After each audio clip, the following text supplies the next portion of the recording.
It's time now for a look at the market action here in Korea and around the world. And for that, we're joined by Mr. Daniel Yu, global strategist at Kiwoom Securities. Mr. Yu, thanks for coming on today. Thanks for having me today. Well, let's start with Wall Street. Another session of pretty big losses there overnight, again on the U.S.-China trade tensions. Take us through the action, not only on Wall Street, but here in Asia, too. Sure. Generally, the global market continues to show some volatilities because of the U.S.-China trade dispute.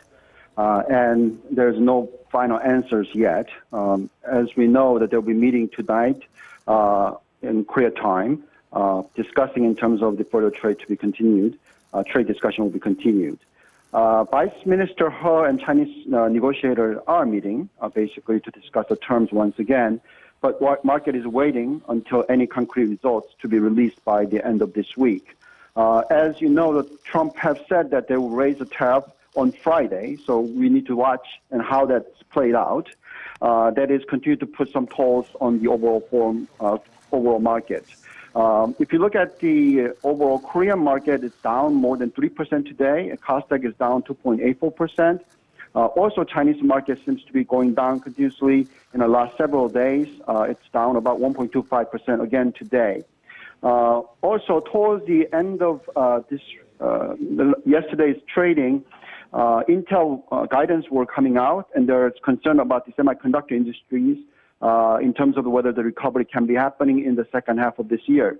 Due to that, Korean market, particularly Samsung Electronics and SK hynix, have shown a significant drop today. Also, because of the option maturity date was today, and that has resulted into a significant decline. And Hynix was down 5.35%, and Samsung was down more than 4%.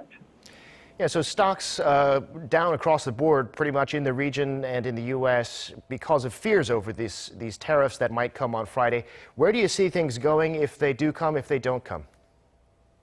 Yes, in terms of the tariff, I think that if it comes, it will be coming in a very short period of time rather than a long term. Now, continuously, the global market is still worried about the U.S.-China trade war. And if the tariff is raised, the pressure on inflation will be very high for U.S. We estimate that inflation will go up by more than 0.5% from the current 2% stable level of inflation. This means that the possibility of the rate cut by Fed is unlikely the case. That's why it is putting quite a significant pressure for Trump if he does raise the tariff. So everybody knows that the continuation of China-U.S. trade war is a no-win situation for both countries. So we think that the settlement will come in eventually.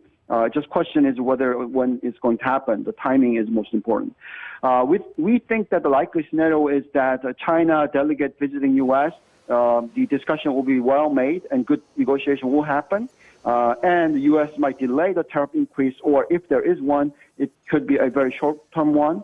And then China will probably meet the large sum of U.S. demand in regards to the intellectual property rights. And then lastly, probably U.S. and China signing the treaty before the end of first half of this year.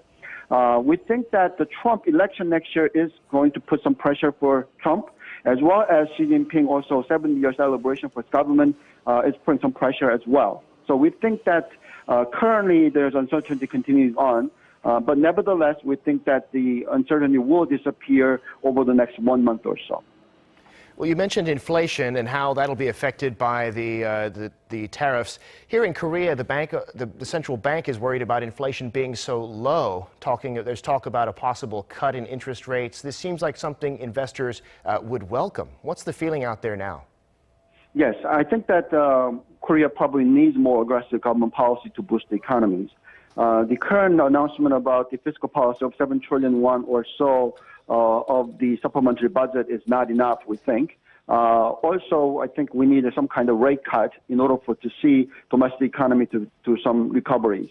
However, though, as you know, there is a concern about the currencies. Korean won has been depreciating. It's already well above 1170 level. And everybody's talking about possibility of it going to 1200. And because of that, the foreign outflow of money can actually happen. So BOK is a bit stuck in a situation. But nevertheless, we think that the government boosting the overall policies in terms of monetary and fiscal policy is a necessity. in order to see a GDP growth rate well over 2.5%. For the time being, the market seems to be trading a very cheap valuation because of the economic growth rates continue to be a concern. But the boosting measures do come in, and then that will have some positive impact to the Korean market. So for the time being, people are basically watching out on the sideline and see what's happening to the interest rate as well as the inflation and the rates. Got it. Well, that's where we'll have to leave it today, Mr. Yu. Thanks so much for your insights today. We appreciate it. Thank you very much.